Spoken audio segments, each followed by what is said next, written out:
You know, not every story is a simple tale of good versus evil. Some are about how even the best of us can fall, how a deep enough loss can just shatter a mind, and how a guardian can twist into a threat. Today, we're going to dive into one of the most tragic stories from the world of Azeroth, the incredible fall of Malygos. And that's really the question at the heart of all this, isn't it? How does a being of immense power, whose entire job is to protect all magic, become a force that threatens the very world he was sworn to defend? All right, let's get into it. To really understand the fall, you've got to first understand the height from which he fell. So let's go back, way back to a golden age, a time when Malygos was known by a much more noble title, the Spellweaver. I mean, just try to picture it, a being entrusted with the very fabric of magic itself. That was Malygos. As the leader of the Blue Dragonflight, he wasn't just some powerful dragon, he was a fundamental pillar of the world's stability.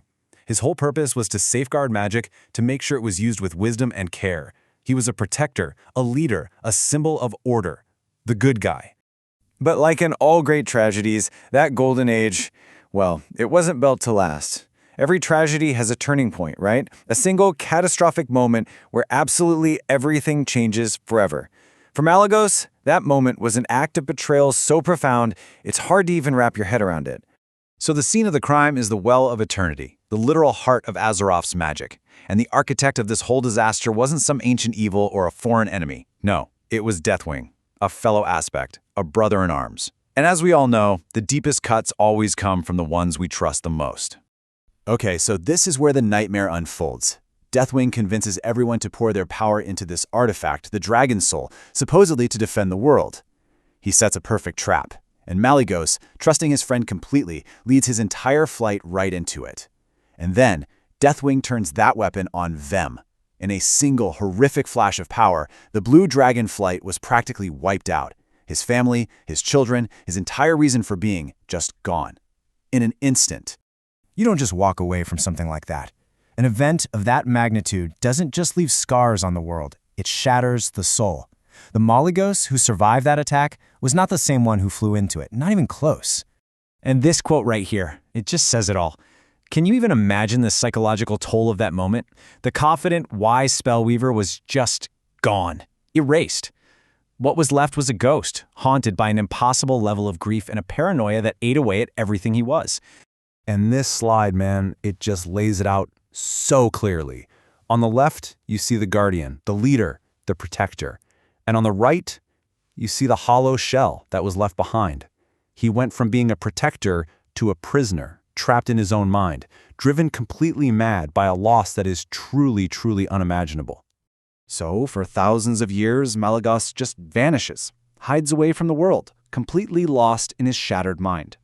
But when he finally emerges, all that grief and pain had twisted into something new, something terrifying. He had found someone else to blame for his pain. And this is the absolute core of his tragedy. His grief warped his sense of duty. In his broken mind, any mortal using magic was just another potential Deathwing, a tiny spark that could ignite another world-ending fire. So, to save the world, he decided he had to take all magic back, control it completely, and anyone who resisted his plan was now an enemy that had to be eliminated. The Guardian of Magic had decided to become its jailer. Obviously, this crusade couldn't be allowed to happen. Malygos, in his insane grief, was threatening to tear the very fabric of the world apart. A final, heartbreaking confrontation was basically inevitable. So it fell to the remaining Dragonflights and the mortal heroes of Azeroth to do what was once completely unthinkable, to stand against the former Spellweaver. This wasn't a battle against some simple villain. This was a confrontation with a fallen hero, a being twisted by so much pain that he'd become a monster. And that's what makes the ending so incredibly heavy. His defeat wasn't some big, hooray, we won celebration. It was, as the source calls it, a tragic, necessary execution.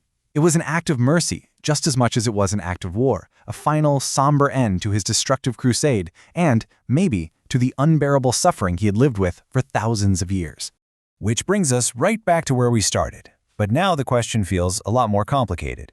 After everything he went through and everything he did, was Malygos truly a villain?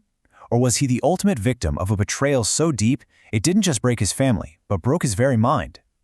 Now that's something worth thinking about.